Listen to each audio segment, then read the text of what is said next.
welcome to the Midnight Musings podcast tonight. Here we are at it again, and tonight we have a very special guest joining with us. Joe, why don't you go ahead and let the audience know, who are you? What do you do? What are you doing here?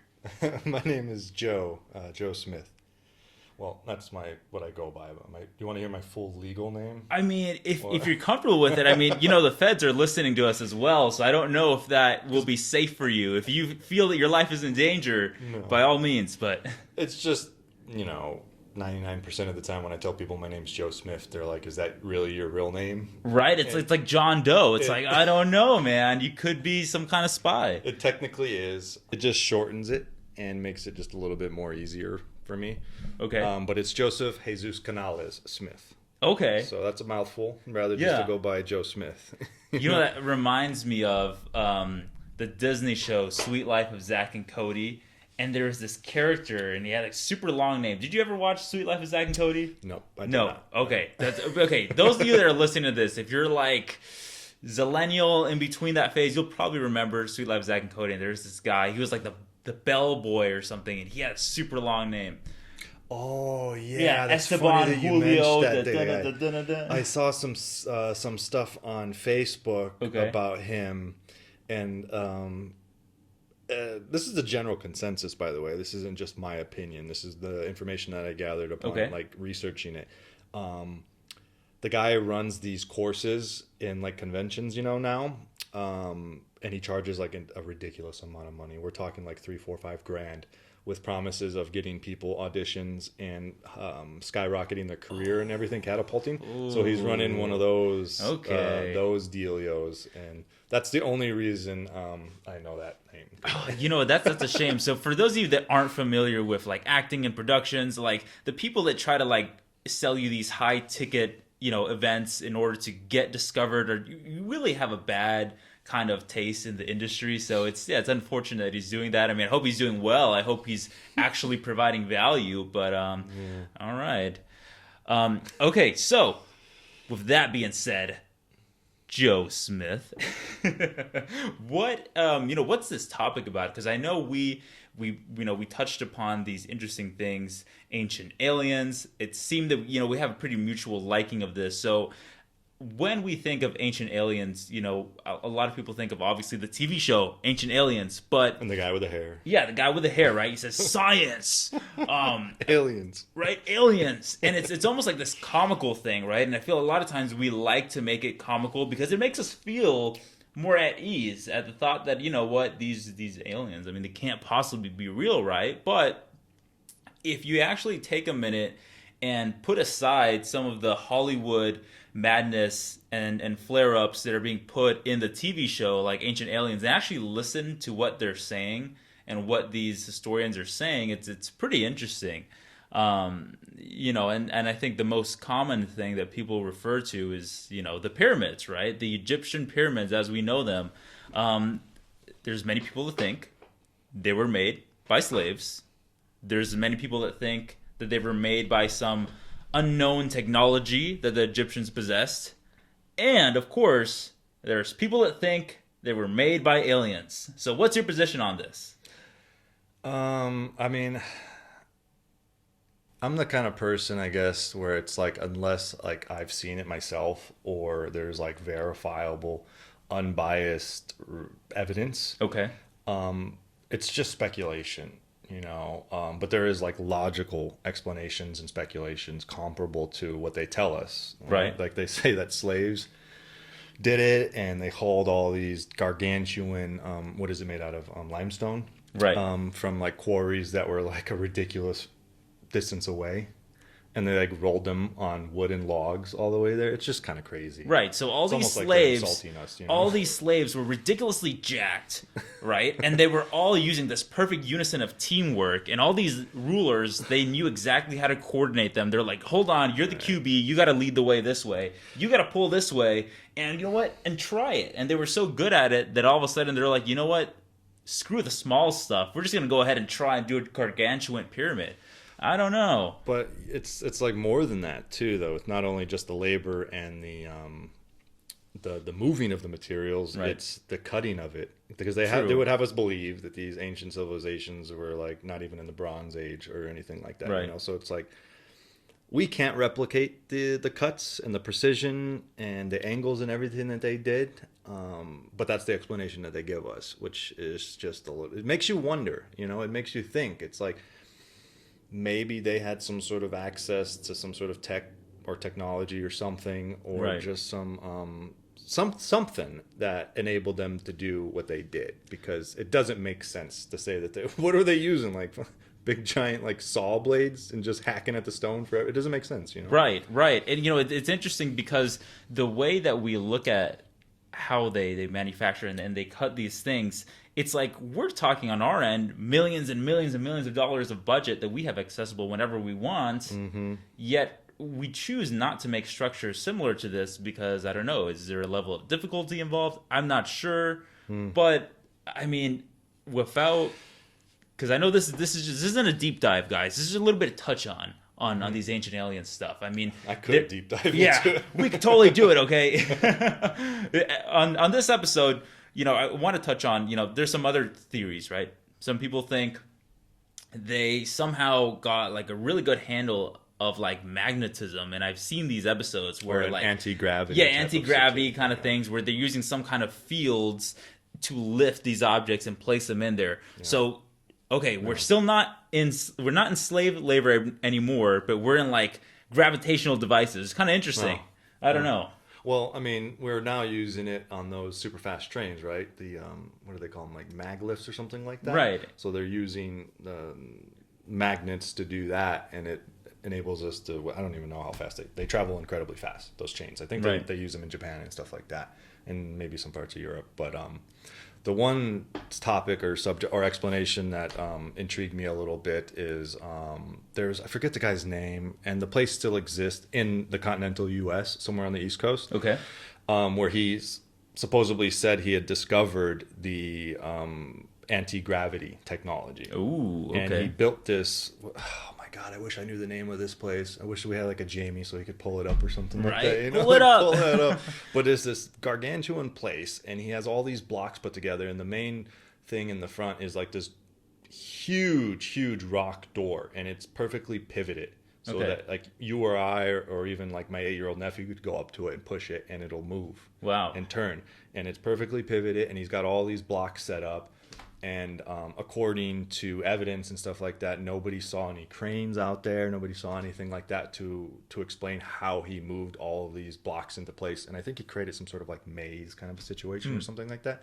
But he said that he had discovered it, and of course he didn't disclose it, and then he died, and then, you know, all that stuff. He died. Hold on a second. Did he like unalive himself, or I don't know? Was he put away? It's one of those theories again, too, right? Like all throughout history, some folks come up with stuff. I mean, or they don't get unalived. They get discredited. Look at Nikola Tesla. Right. We now know that he was the one responsible for AC, and homeboy was pushing DC and stuff like that, but then he got pushed out, you know. But Edison, man, your networking skills are the only reason you got it. Okay, his you were money, his money and his connections is what, and you know that's a whole nother situation I can get into. Him electrocuting elephants, saying AC's bad. Oh my gosh, it was this crazy situation back then. But unalive, died, whatever, but then he dies, and then all of the documents or evidence or the technology he used for it is just gone. But so now we have this site there with all that stuff, and he did it, right? Like he did it. So it's got to. So this site exists, physically exists, and we're just left with the mystery. Yeah, and it's interesting how that repeats itself. Just like the pyramids exist, the Easter Island thing exists. I mean, it's kind of interesting to think about too, right? Like, there's pyramids in Egypt. There's pyramids in the Mayans and the Aztecs. Yes. There's even some here in the United States, right in Illinois as well. Big giant mounds. They're not technically like rocks or anything like that, but still. These people gathered an insane amount of dirt and built these mounds, replicating or pyramids. You know, so it's interesting, right? Like places where they had absolutely really no contact with each other were replicating something very similar. And that brings up another question too, because let's just say, you know what, who cares what they were made out of or how they were made in terms of pyramids? Why have these civilizations across the world all decided, you know what, this is the perfect structure, we're just gonna make some kind of pyramid thing, like they're influenced by something very similar style? So it's like, okay, hold on, did you guys have some sort of radio network or some way to communicate with each other, or did you have some kind of higher intellect beings for some odd reason says, hey, you know what, we need you to make these pyramids for our own sacrifice, for goods deliveries? I think that's a good theory too, is like, hey, they just needed to pick something up, I don't know what it was or what, I don't know. What do you think, Joe? Well, that's the other thing too, is they also tell us that the pyramids are used as tombs, right? Yeah. But there's no as far as I'm aware, I think maybe like they found like one, but it wasn't even essentially a part of the pyramid. Right. And then that's the other thing that's interesting about the show too, is they go into different theories as to what these structures are actually for. Right. And then some of them show that there was a lot of like acid buildup and corrosion on the inside of it, the pyramid, and the way that the tunnels and everything are set up as if it was some sort of like rudimentary battery or power device or something like that. Because there is no bodies, they weren't used to bury anybody, right? And so I mean, how are you getting rust from these things from a single dead body that's already embalmed and covered and hidden in there? I mean, I don't think there's any other way to, I like to feel as a civilization and where we're at now, we use a lot of like destructive energy. Combustion engines, rocket fuel, burning. It's all destructive. It's all like burning something, destroying something. I like to feel that the Egyptians and then the civilizations that came before them and stuff like that were more in tune with like vibes and energy and like a natural energy too. And that, I think that makes sense what you're saying there, because I mean, look at their deifications, right? Look what they make into gods. Yeah, exactly. The sun god, essential to Egyptian, beliefs. So I'm like, okay, are you using some form of solar? Is that, what allows you to light up these structures? Because there is a degree of like wanting to have frequencies in these things too. Yeah, I mean, even that ties into Nikola Tesla too, that's right? The other thing too, a lot of frequency in ancient structures, and not even that ancient. I mean, even like down to like more modern things, like cathedrals have a certain frequency to them. So I don't know. There's so many, like, this could just like I could just spiral. My brain's going crazy right now because like if I remember correctly too, if you look out one of the holes that the pyramid runs out to the sky, it is like perfectly in position for a particular what do they call those when the stars line up? Like a constellation. Constellation perfectly lines up just for that particular constellation. Right. Also, the location of them is like in like a supreme spot to get what do they call maximum sunlight?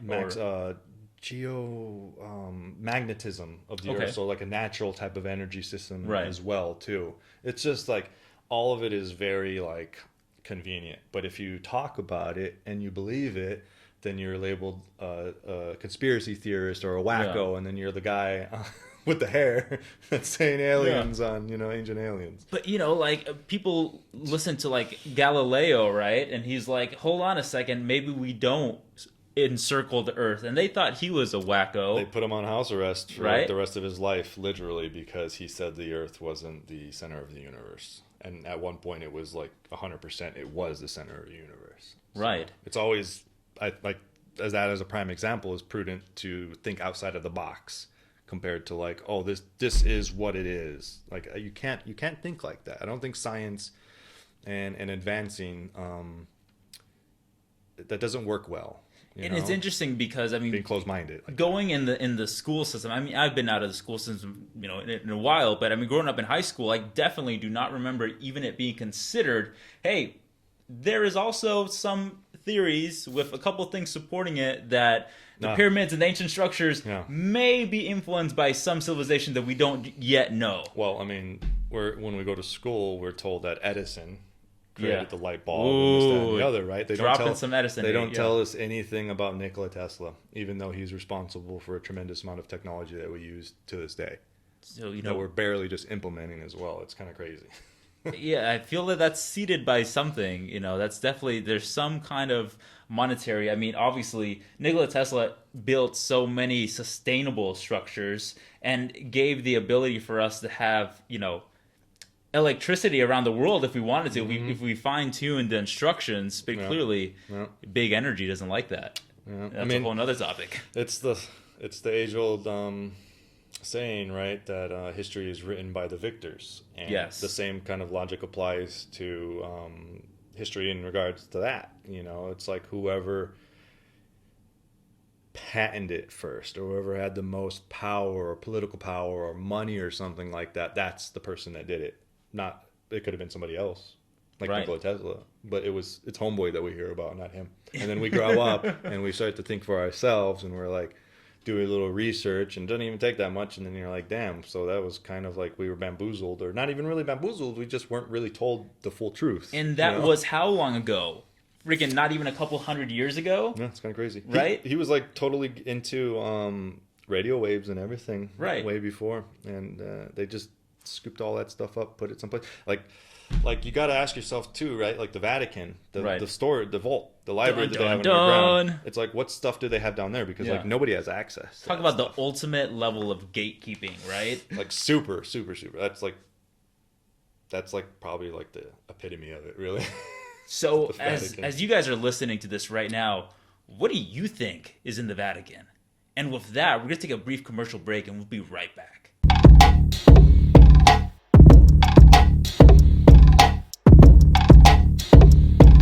Welcome back to the Midnight Musings podcast. So I left you guys off on a question when we just ended our commercial break. What do you think is in the Vatican? So I'm going to pose that question right back to you, Joe. What do you think is in the Vatican?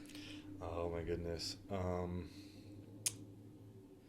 I mean, people speculate all over the place, and then the Vatican and everything could take me down like a windy road of like the Templar and then the Illuminati and all this crazy stuff. And most people don't even know about the Templar, to be honest. It's kind of cringe because they were like a tremendous part of history.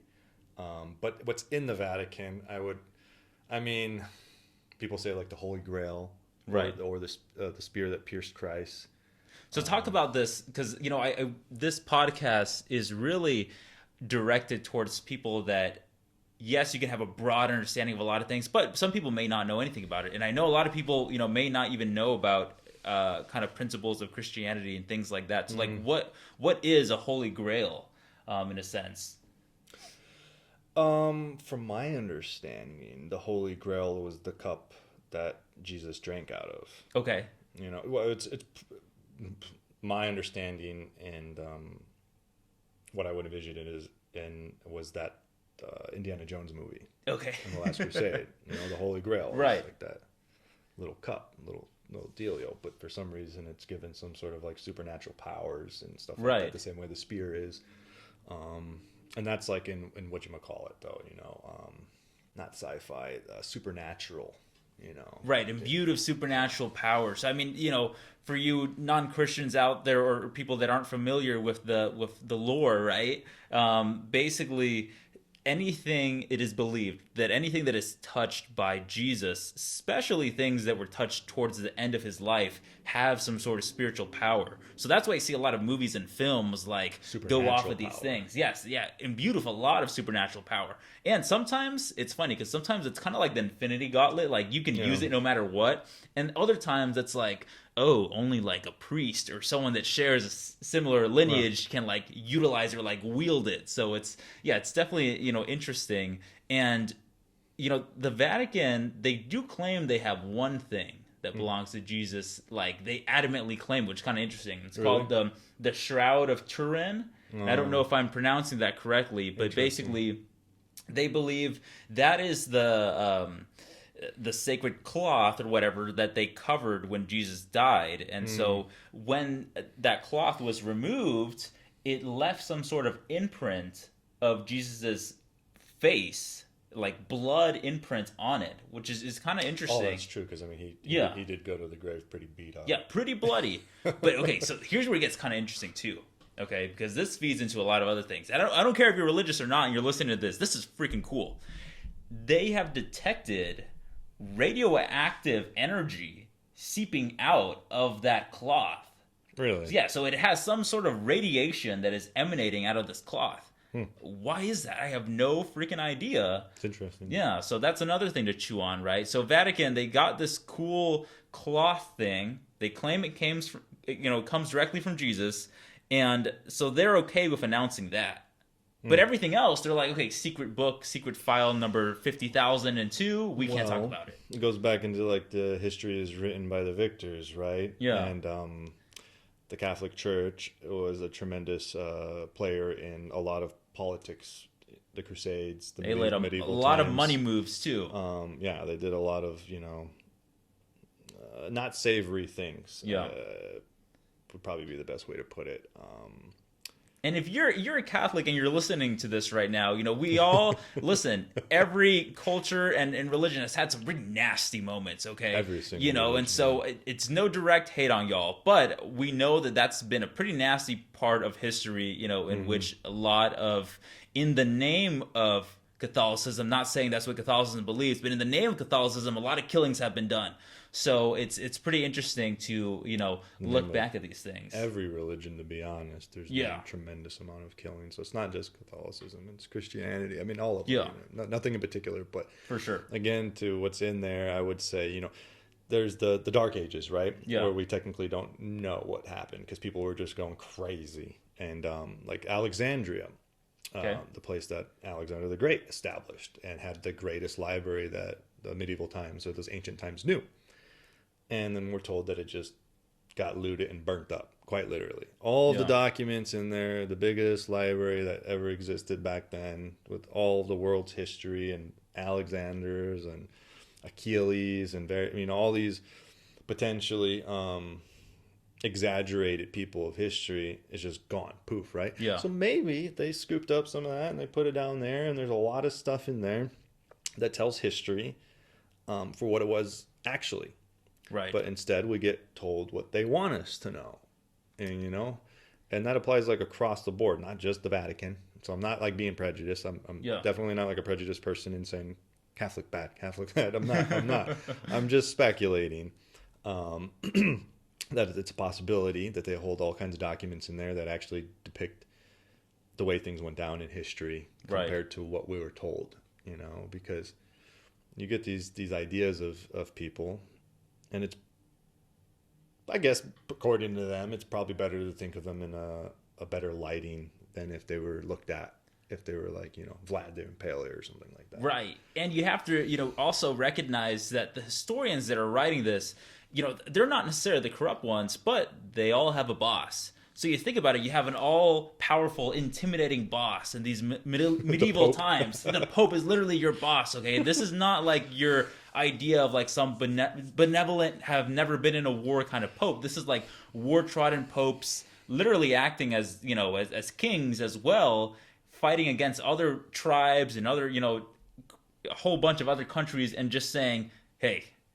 I didn't like that battle that just happened a few years ago. Go ahead and fix that up for me, will you? It's like, are you going to be like, no? Move things around a little bit. Just move things around just a little bit. Twist it. Little white lies. Twist it, bop it, spin it. But, okay, so we've covered some history here, and not being a historian, I also want to just put it down in people's minds, that we may not have all these historical answers, but if you want to add more to it, you're more than welcome to just spruce up our knowledge, because this is a collective learning environment here. But continuing, kind of going off of aliens and kind of piggybacking on that, I know you mentioned there was this other thing to look into, and I can't recall it at the time. You've seen that movie Prometheus? Yes. The prequel to Aliens. I love that. The setup that Ridley Scott did with that whole universe prequel to that situation too, because if you remember in the beginning of that, like we were talking about the pyramids, right? Right. And various other ancient structures all over the globe. and sometimes they may not. They have a different aesthetic, but the generalization of them is the same. Pyramid type things, or various other structures the same, but then they're a little different. Like I think that's because they have different materials, different resources. Right. But then there's people that say they're influenced by different like alien factions. The same as we have different human beings from different our United States building is looking different than like Russian, for instance, for example. So some people say stuff like that, but there's in the beginning of Prometheus, they go and they're in a cave, and it's like these ancient drawings of like cavemen that are drawing on the walls, and it's these beings that are pointing at a particular star system. Okay. And it's an actual star system, right? But the crazy thing that they explain is that they find this drawing and the depiction of this individual pointing to this star system, in like 9 different caves all over the globe. Ooh, that had absolutely no way of getting in contact with each other, right? But they're all depicting the same solar system. That's kind of crazy. It's like Antarctica, and then like Australia. They're like there's no way for ancient people. Antarctica, that was the thing, dude. I know you mentioned Antarctica before, and now we're finally going back. We're going full circle to Antarctica stuff. Okay, I like the pace. Keep it going. I love that part of that, right? Is because there are similarities in real life, because it's a work of fiction, right? It's Ridley Scott dreaming up this prequel kind of a thing, but I think it's not Scientology doctrine yet. Okay, I'm fairly certain, if I had to wager, that he bases it on a bit of reality. Anybody who creates stuff is basing it on, unless and they're drawing inspiration from the great Tolkien or something like that. Right. So that's that when I saw that and I heard that, I'm like, that's very similar to like the structures that we have, the temple or pyramids. They're all the same, but they're all over the freaking planet, and they had absolutely no way. We weren't even able to cross the ocean till Columbus, or so we're told. Columbus, come on, we all know Columbus. You were a noob, man. I'm sorry. I was reading. I think it was somewhere in the 48 Laws of Power or something along those lines, and it was talking about Columbus, how he hustled his way into being able to sail the voyage across, because prior to that he had no like sailing experience as a professional captain or anything like that. So it's besides the point. But going back to this idea, I want to bring up a potential theory. Listen, hear me out, guys. What if these ancient civilizations didn't really start from scratch as we assume? And what if they were maybe more of a survivor type of civilization, and that's why they knew to point to these solar systems and structures? It wasn't because they built it out of just clay pots and stuff, and they woke up one day out of the caves and they're like, you know what, we know everything about stars. What if they were already similarly advanced to us, to where they did have maps and could recall and did have different structures of astronomy, and then all of a sudden some kind of calamity happened to their society, but of course they had some kind of records or something that they could still reference the stars. And maybe they were just trying to tell us, hey, see that star constellation there? Don't mess with those guys. Those are the guys that blew us up. Yeah. It's like the Battlestar Galactica. Did you ever watch the new Battlestar Galactica? You know what? I never really caught on to the lore. It seemed interesting to me. Like, I've seen clips here and there, but I never really dived into it. Yeah, well, I mean, okay, yeah, fill me in as the audience. I mean, what's the whole concept about? Because it's kind of like extra nerdy Star Wars. Like Star Wars on steroids, right? A little bit? No, not really, no. No? I mean, the original one was, but the new one was a bit of a more reimagining of the original. With modern tech and everything, we made it really, really cool. But the premise of that is that humans were on a different planet, not Earth. Okay. They created AI. AI became like too powerful. Okay. The humans became like its own god, right? Well, they didn't consider like God, but they considered they had like a hive mind kind of a situation. But they each did have their own like identity. Okay. Each of them. But then there was like replications of like the same. Ooh. Because they were based on like a clonage type of situation from particular people, actual real people, right? So almost like the Kryptonians or whatever in the. But Superman. The Kryptonian they're actually still Kryptonian, like flesh and blood. The robots, Battlestar Galactica, the AI robots, they're actually fucking robots. Oh. They're not like flesh and blood. Well, Oh, they're geez. made very, very, very close. Okay. But they're not like human or flesh and blood. Kind of like you know? Eternals a little bit, kind of like robot-y, humanish kind of. I would say like a very sophisticated cyborg. Okay. Like a very advanced, where I think they have like flesh, cybernetic organism and stuff going through them, and they have to eat and stuff like that, but they're still technically robotic. Interesting. You know what I mean? So they're on the different Earth number 2. Okay. And they do this, and I can't remember who did it first. I think the robot struck first. Okay. And then that's the premise of Battlestar Galactica, because they're supposed the Battlestar Galactica is quite literally a battle star, which is a gargantuan battleship, essentially. And the Galactica is the last fucking one, because when the aliens struck first, they did a Pearl Harbor.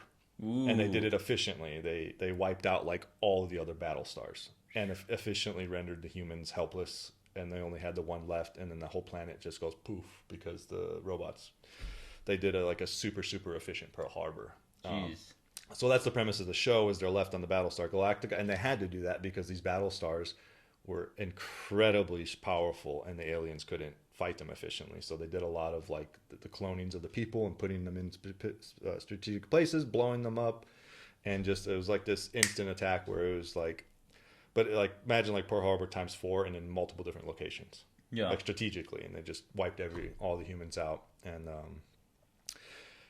that's basically the gist of Battlestar Galactica. But the cool thing at the end of it is the end of the show, and they make peace, and the aliens that are left, not the aliens, the AI, the robots that are left, and the humans are like, we're going to end up like killing each other, annihilating each other. We need to coexist it.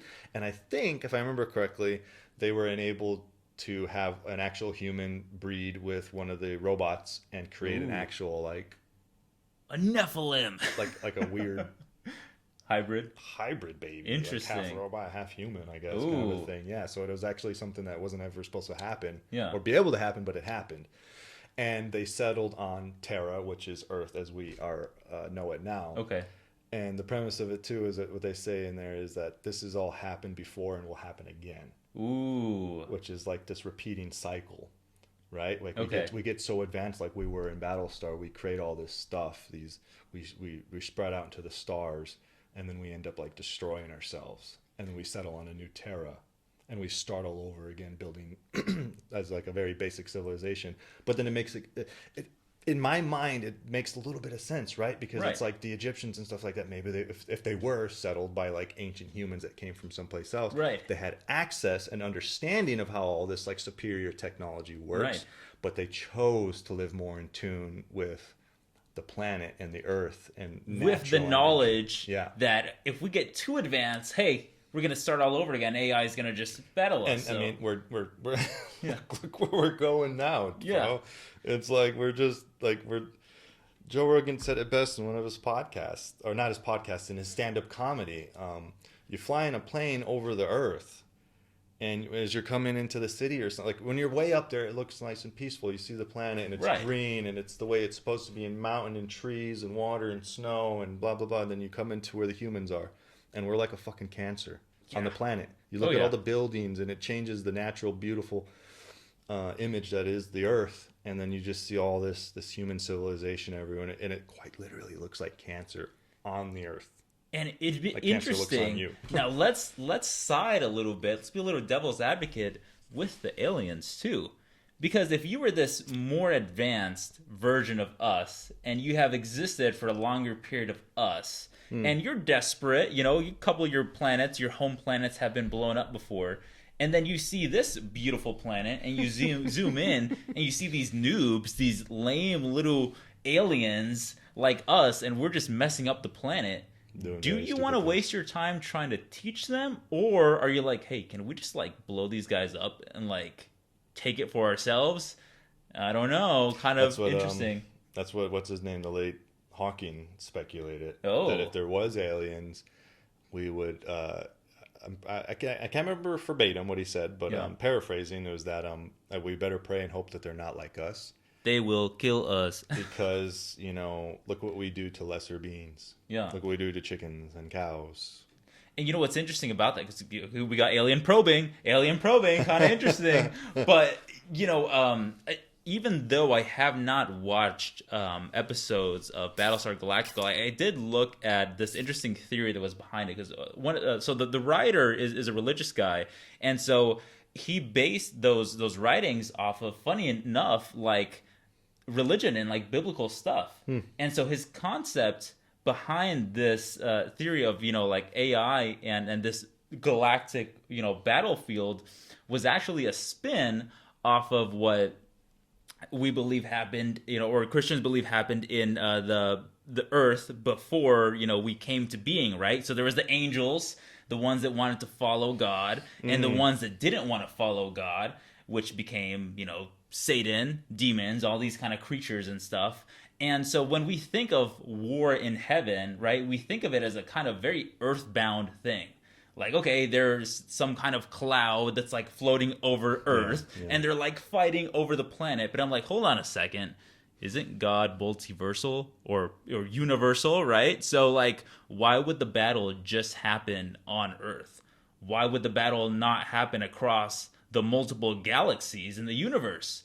So kind of interesting theory. If you're thinking of your like old school like Renaissance painting of like Michael with like wings stabbing this devil, hey, maybe they're on starships and they're like blasting each other with like angelic key waves or something and blowing themselves up. I don't know. So interesting thing to think about.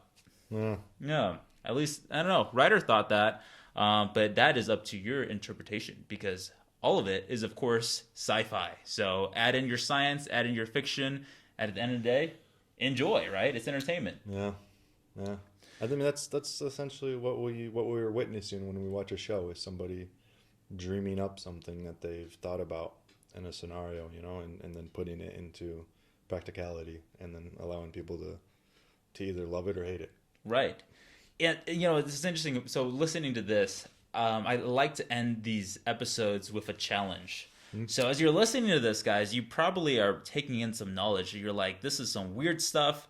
I don't know if any of it's real or not. These some crazy guys talking. But my challenge for you for this episode is to see things and challenge yourself to see things in a different light. A little bit unconventional than what you normally would see them. And who knows? You may discover something that you previously were not open to. And check out Battlestar Galactica, because I guess I'm going to check it out too now. There's a lot of them, I would say. Battlestar Galactica, the remake, the newer one, not the old one. Okay. That one's kind of hard. That's like the fucking the meme. It's like with all the props, like, of right? Deadpool, though, where his face comes. He sees his face for the time. He's like, "Motherfucker, you are hard to look at." Oh like, my gosh! It's like I go back and play like Duke Nukem, like the original, and I'm like, God damn, how did I play this shit? Because it is hard to fucking look at. So yeah, the old school one would be a little bit hard, but the new one, I think, because like you said, the original one I think was based on the creator's ideology, and then the new one came out and they kind of like remixed it up a little bit. Yeah, they modernized it with some writings and ideologies. It's just how when you read Stan Lee's original Avengers and other kind of comic booky stuff. I mean, we love to think of Thor as like, oh, he's speaking in Shakespeare, but that doesn't always translate well on screen. Yeah. And you may not be able to understand everything he says. So the modern take on Thor may be a little better. So in that same sense, hey, sometimes the original is not the cream of the crop, but that's okay. Well, yes and no. Sometimes it's not, but then sometimes it is. Like the Total Recall original with Arnold, the best. And then the new one that they made, it was like garbage. Didn't even know it I came love out. Colin See, Farrell. I love Colin Farrell. He's a great actor and everything, but it was just fucking terrible. It was terrible. But recommendations, I would say for sure Battlestar Galactica, and a newer one that's out is Apple TV is The Foundation. Okay. That is like a Star Wars thing on steroids. Interesting. For sure. All right, guys. Well, you have homework to do. So comment down below, what was your favorite part of listening to this podcast? What questions do you have for myself or Joe? Feel free to drop them down in the comments, and we'll see you again next time.